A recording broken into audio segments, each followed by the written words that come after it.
दर्शकों, आप सभी का एक बार फिर से स्वागत है और इस समय की बड़ी खबर आपको बता दें तो अंतर्राष्ट्रीय सीमा के पास, इंटरनेशनल बॉर्डर के पास सांबा डिस्ट्रिक्ट के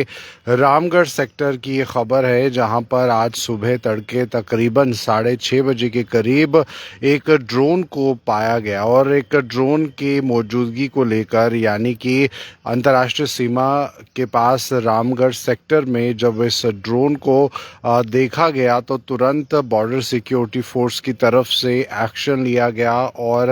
इतने में ही ये जो ड्रोन है ये वापस अपनी जगह पर, यानी कि पाकिस्तान से लगती हुई सीमा में जो है वापस प्रवेश कर गया। और ऐसे में इस समय आपको बता दें तो अंतर्राष्ट्रीय सीमा के पास इन इलाकों में जो है वो गश्त को बढ़ा दिया गया है और चारों तरफ जो आर्मी है वो खंगालने में लगी है कि कहीं इस ड्रोन के माध्यम से कोई नशीले पदार्थ तो पाकिस्तान की तरफ से सामने नहीं आ रहे। तो ऐसे में आपको बता दें कि लगातार इस तरह के प्रयास पहले भी पाकिस्तान की तरफ से हो चुके हैं, लेकिन अभी ये बात कंफर्म नहीं हो पाई है कि जिस ड्रोन को पाया गया अंतर्राष्ट्रीय सीमा के पास, क्या उसके पास से कुछ असला बारूद या कोई नशीले पदार्थ मिले हैं या नहीं। लेकिन फिलहाल सुबह 6:30 बजे की ये घटना है जब अंतर्राष्ट्रीय सीमा के पास सांबा डिस्ट्रिक्ट के अंदर ड्रोन की एक्टिविटी को देखा गया और इसके बाद अब इलाके को खंगाला जा रहा है। पाकिस्तान लगातार पहले भी इस तरह की कायराना हरकतें कर चुका है और अंतर्राष्ट्रीय सीमा के पास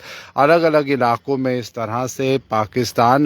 द्वारा ड्रोन्स को भेजा जाता रहा है और कई बार गुब्बारे भी जो है वो भेजे गए हैं। लेकिन पाकिस्तान के मंसूबे जो हैं वो नार्को टेररिज्म को भी फैलाने में काफ़ी ज़्यादा रहते हैं और ऐसे में इन ड्रोन्स के माध्यम से जहां पर जम्मू कश्मीर के युवाओं को बरगलाने की जो कोशिश है वो रहती है। और ऐसे में आपको बता दें तो आतंकवादियों को मदद करने के लिए भी कहीं ना कहीं ये ड्रग्स भेजे जाते हैं और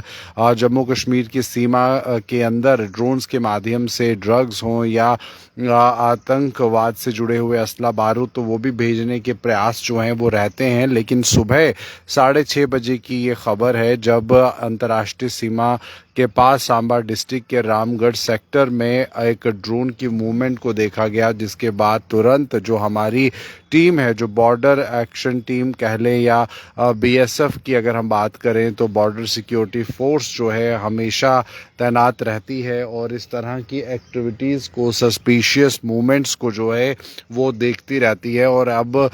तुरंत जो है वो आसपास के इलाकों को खंगाला जा रहा है। हालांकि फ़िलहाल अभी और ज़्यादा जानकारी इस खबर से जुड़ी नहीं सामने आई है कि क्या कुछ ड्रोन का पर्पस था इसे भारतीय सीमा के अंदर भेजने का, या ड्रोन से कहीं कोई नशीले पदार्थ या आतंकवादियों को मदद करने वाले असला बारूद तो नहीं भेजा गया है। हालांकि अभी मामले को लेकर इन्वेस्टिगेशन जारी है, सर्च ऑपरेशन जारी है, आसपास के इलाकों को सैनिटाइज करने की कोशिश की जा रही है जहां पर इस ड्रोन की मूवमेंट को देखा गया। तो फिलहाल पाकिस्तान की बात करें तो ऑपरेशन सिंदूर के बाद भी पाकिस्तान अपने मंसूबों से बाज नहीं आया है। पाकिस्तान लगातार ये कोशिश करता रहा है कि कैसे जम्मू कश्मीर के अंदर अशांति को फैलाया जाए या यहाँ के युवाओं को खोखला किया जाए। और नार्को टेररिज्म भी कहीं ना कहीं एक टेररिज्म का हिस्सा है और इस हिस्से को कहीं ना कहीं हमारे जो भारतीय जवान सैनिक हैं वो पूरी तरह से निस्तो नाबूद करने के प्रयास भी करते हैं। तो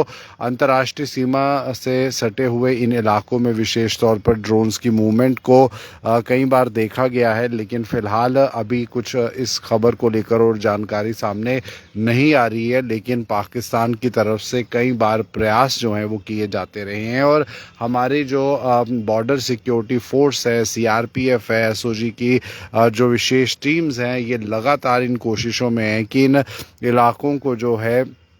वो सैनिटाइज़ किया जाए और इन इलाकों में गश्त को बढ़ाया जाए। हर एक हरकत पर जो है वो नज़र रखी जाती है और पाकिस्तान किसी भी तरह से अपने मंसूबों में कामयाब ना हो, इस बात का भी विशेष ध्यान रखा जाता है। तो अब से कुछ ही समय पहले ये खबर जो है वो सामने निकल कर आई और काफ़ी इम्पॉर्टेंट अपडेट, क्योंकि समय के बाद दोबारा से इस तरह का प्रयास पाकिस्तान कर रहा है और इस तरह से ड्रोन्स को भारतीय सीमाओं में जो है वो भेजा जाता है। और फिलहाल यहाँ पर हमारी जो बॉर्डर सिक्योरिटी फोर्स है वो पूरी तरह से इन संवेदनशील इलाकों में तैनात है, क्योंकि इससे पहले भी इन इलाकों को जो है विशेष तौर पर जो हमारी आर्मी है उसकी निगरानी में रखा जाता रहा है। और ऑपरेशन सिंदूर के बाद ही काफ़ी ज़्यादा महत्वपूर्ण भी हो गया है कि इन इलाकों को जो है वो सुरक्षित रखा जा सके। वनरेबल जगहें हैं ये, और ऐसे में किसी तरह की अशांति ना फैले तो सिक्योरिटी जो है वो काफ़ी तैनात है। हाईटेक इक्विपमेंट्स जो है हमारे सिक्योरिटी सर्विलेंस को जो मजबूत करते हैं वो भी संवेदनशील इलाकों में तैनात हैं, चाहे वो जम्मू का इलाका हो, जम्मू डिवीज़न का इलाके हों अंतर्राष्ट्रीय सीमा से आईबी से सटे हुए, या फिर श्रीनगर के हों, कश्मीर डिवीज़न के हों। तो फिलहाल ये समय की बड़ी खबर, अब से कुछ ही समय पहले इस खबर को लेकर बड़ी जानकारी जो है वो सामने निकल कर आई है, और आगे इस खबर से रिलेटेड और जानकारी होगी आपके साथ साझा करेंगे। लेकिन फिलहाल आप बन रहे नवभारत न्यूज़ 24/7 के साथ।